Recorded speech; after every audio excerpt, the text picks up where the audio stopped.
কখনো কি এমন হয়েছে যে অন্য কারো বলা একটা কথা বা একটা ছোট ঘটনা আপনার পুরো দিনটাই নষ্ট করে দিয়েছে?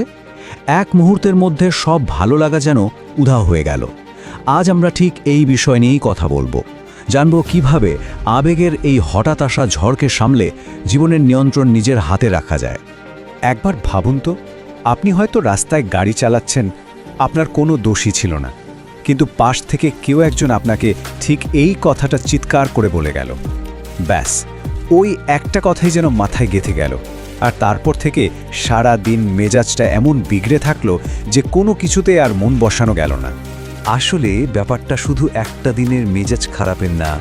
আবেগের ওপর যদি নিয়ন্ত্রণ না থাকে, তাহলে সেটা আমাদের সম্পর্ক, আমাদের কেরিয়ার, এমনকি আমাদের জীবনের প্রতিটা সিদ্ধান্তের উপর একটা খারাপ প্রভাব ফেলে। কিন্তু ভালো খবরটা হলো, এই চক্র থেকে বের হওয়া সম্ভব। চলুন আজ আমরা সেই পথটাই খুঁজে বের করব। আজকের এই আলোচনায় আমরা ধাপে ধাপে এগিয়ে যাব। প্রথমে বুঝব সমস্যাটা ঠিক কোথায়, আর তারপর জানব কিছু সহজ কিন্তু খুব কার্যকরী কৌশল, যা দিয়ে আমরা এর সমাধান করতে পারব। চলুন তাহলে শুরু করা যাক। হুট করে রেগে গিয়ে আমরা যে প্রতিক্রিয়া দেখাই, সেটাকে অনেকেই ছোটোখাটো ব্যাপার বলে উড়িয়ে দেয়, কিন্তু এর পেছনের বিপদটা কিন্তু অনেক বড়। কর্মক্ষেত্রে হয়তো বসের সাথে খারাপ ব্যবহার করে ফেললেন, ফলাফল চাকরিটাই চলে গেল। অথবা খুব কাছের কোনো মানুষের সাথে রেগে গিয়ে এমন কিছু বলে ফেললেন যে একটা সুন্দর সম্পর্ককে নষ্ট করে দিল। আর সবচেয়ে অবাক করা তথ্যটা হলো, গবেষণা বলছে যে প্রচণ্ড আবেগের মুহূর্তে আমরা যে সিদ্ধান্তগুলো নিই, তার ৮০% পরে ভুল প্রমাণ হয়। একবার ভেবে দেখুন, শুধু আবেগটাকে নিয়ন্ত্রণ করতে শিখলে আমরা কত বড় বড় ভুল থেকে নিজেদের বাঁচাতে পারি। এখন প্রশ্ন হলো, কেন এমন হয়? এর পেছনে কিন্তু একটা সায়েন্টিফিক কারণ আছে। আমাদের ব্রেন কিভাবে কাজ করে সেটা যদি আমরা বুঝতে পারি, তাহলেই কিন্তু এর নিয়ন্ত্রণ নেওয়াটা অনেক সহজ হয়ে যায়। চলুন বিজ্ঞান কি বলে একটু দেখে নেওয়া যাক। আমাদের ব্রেইনের ভেতরে বলতে পারেন দুটো আলাদা সিস্টেম কাজ করে।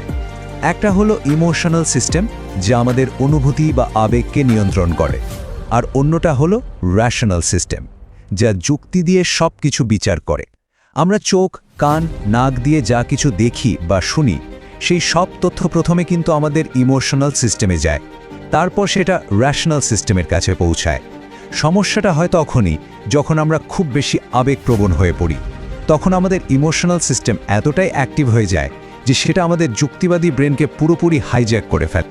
আর এই দুটো সিস্টেমের মধ্যে যে জিনিসটা একটা সেতুর মতো কাজ করে, তাকেই বলা হয় ইমোশনাল ইন্টেলিজেন্স বা ইকিউ। সহজ কথায়, এটা হলো নিজের এবং অন্যের আবেগ বোঝা আর সেটাকে ঠিকভাবে ম্যানেজ করার ক্ষমতা। এখন এই স্লাইডের সবচেয়ে গুরুত্বপূর্ণ বিষয়টাতে আসি। বিভিন্ন গবেষণায় একটা দারুণ জিনিস দেখা গেছে। জীবনে সফল হওয়ার পেছনে আমাদের বুদ্ধিমত্তা বা আইকিউ এর ভূমিকা মাত্র 20%। বাকি 80%ই নির্ভর করে আমাদের ইকিউ বা ইমোশনাল ইন্টেলিজেন্সের উপর। এর মানে একজন ভালো লিডার হওয়া, সুন্দর সম্পর্ক তৈরি করা আর কঠিন সময়েও মানসিকভাবে স্থির থাকা, এই সব কিছুর চাবিকাঠি কিন্তু আইকিউ নয়, ইকিউ। আর সবচেয়ে বড় সুখবরটা হলো, আইকিউ একটা বয়সের পর আর বাড়ে না, কিন্তু ইকিউ যে কোনো বয়সেই চেষ্টা করে বাড়ানো সম্ভব। তাহলে সেই ইকিউ বাড়ানোর প্রথম কৌশলটা কি? চলুন জেনে নিই। এটা খুবই সহজ কিন্তু অবিশ্বাস্য রকমের শক্তিশালী একটা উপায়, যা আপনাকে যে কোনো আবেগী মুহূর্তে নিয়ন্ত্রণ ফিরিয়ে আনতে সাহায্য করবে।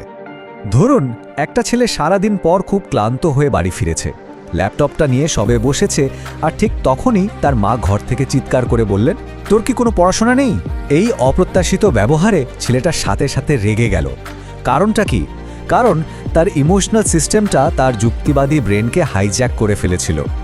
এই সমস্যার সমাধানটা কিন্তু খুব সহজ।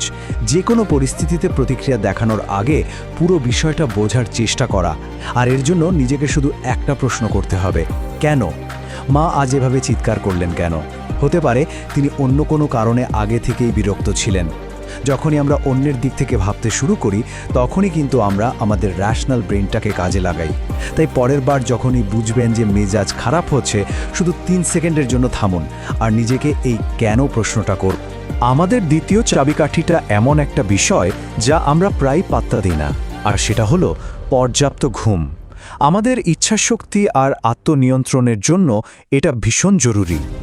ব্যাপারটা অনেকটা এরকম, সারাদিন কাজ করার পর আমাদের ব্রেনের কোষগুলোতে কিছু ক্ষতিকর প্রোটিন জমতে থাকে।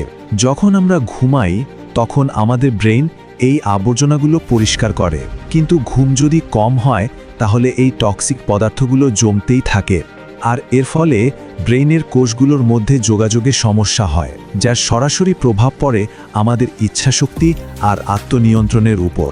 তাই ভালো ঘুমের জন্য আর ব্রেইনকে ঠিকমতো পরিষ্কার হওয়ার সুযোগ দেওয়ার জন্য কয়েকটা জিনিস অবশ্যই এড়িয়ে চলতে হবে, যেমন ঘুমানোর ঠিক আগে অ্যালকোহল বা ঘুমের ওষুধ খাওয়া এবং মোবাইল বা ল্যাপটপে নীল আলো থেকে নিজেকে দূরে রাখা, কারণ এগুলো আমাদের ঘুমের গভীরতাকে নষ্ট করে দেয়।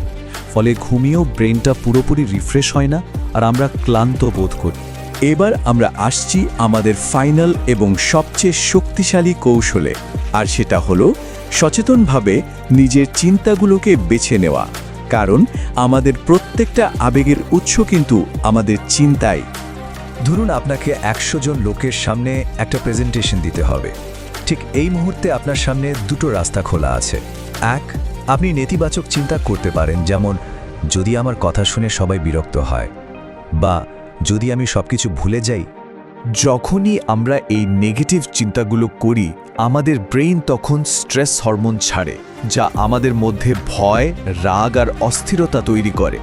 ঠিক উল্টোটা ঘটে যখন আমরা পজিটিভ চিন্তা করি, যেমন আমি খুব আত্মবিশ্বাসের সাথে কথা বলছি আর সবাই মন দিয়ে শুনছে। তখন আমাদের ব্রেন ফিল গুড হরমোন নিঃসরণ করে, যা আমাদের শান্ত আর আত্মবিশ্বাসী করে তোলে। এর মানে কি দাঁড়ালো? এর মানে হলো আমরা আসলে অটো পাইলট মোডে চলার জন্য বাধ্য নই। আমাদের সবার মধ্যে সেই ক্ষমতা আছে যা দিয়ে আমরা সচেতনভাবে নিজেদের আবেগী অবস্থাটা তৈরি করতে পারি। সবসময় মনে রাখতে হবে, আমাদের যে কোনো আবেগের জন্ম হয় একটা চিন্তা থেকে। চিন্তাটাই হলো শেকড়। আর প্রতিটি মুহূর্তে কোন চিন্তাটা বেছে নেব, সেই ক্ষমতা বা হাতিয়ারটা কিন্তু আমাদের হাতেই আছে।